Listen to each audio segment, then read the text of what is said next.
જય વૈજનાથ. જય વૈજનાથ. બોલો બોલો. શું કરો છો? બસ આ દાદાની મહાઆરતી થશે શ્રાવણ મહિનામાં એટલે એના માટે ચંદન ઘસીએ છે.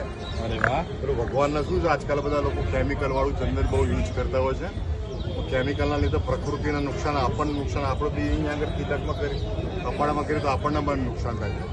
અને આપણું જે વૈજનાથ ધામ છે લગભગ એને 24 વર્ષ પૂરા થયા બરાબર. આના આ જ પરિસ્થિતિમાં અહીં શિવજીનો પૂરો દરબાર છે. ઓલ ઓવર ઇન્ડિયાની અંદર એકાદશી મંદિર મારા ભાઈ આ જ છે. એમાં શિવજીનો પૂરો પરિવાર છે બરોબર.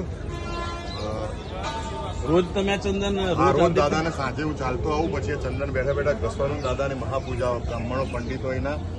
હા, મારા એક મિત્ર છે, એ બધા આ ફૂલો ફૂલો ભીલી લઈને આવે.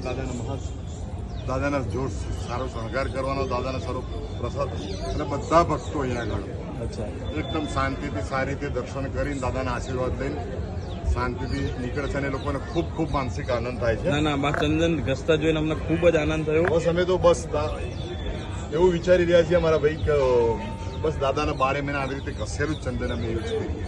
કેમિકલનો કોઈ ઉપયોગ જ નહીં કરવો. બને ત્યાં સુધી આ ચંદન જ આખી ડબ્બી ભરીને કરવાનું. અત્યારે પૂજામાં લગાવે છે, બીજા મિત્રો સવારે સોળસોપચારની પૂજા કરવામાં આવે છે. એ લોકો જાતે જ ચંદન ઘેરથી આ રીતે મને એક વખત જોયો એ લોકોએ, એ લોકો બી ઘસીને આવે છે. શું વાત છે, પ્રેરણા મળી. હા, એટલે એ લોકોને મેં કીધું નહીં કે તમે લોકો ચંદન લઈને આવો, પણ મને એમને 2-3 વખત ઘસતા જોયો બરોબર. આ પેલું કેસર ક્યાં ગયું ભાઈ? કેસર ચંદનમાં કેસર યુઝ કરીએ. અરે વાહ, સરસ. આ કપૂર, એટલે કપૂરના લીધે ઠંડક, અને કેસર એટલે 4 ચાંદ લાગી જાય. ના બરોબર. એટલે કેસરની સુગંધી, પછી એનો સુખટો કલર સરસ આવે. વાહ, બહુ સરસ, બહુ સરસ, બહુ આનંદ થયો જોઈને. હર હર મહાદેવ. હર હર મહાદેવ. ભગવાન તમારી મનોકામના પૂર્ણ કરે અને મહાદેવ આવી રીતે દર્શન કરતા આવો. બીજું કંઈ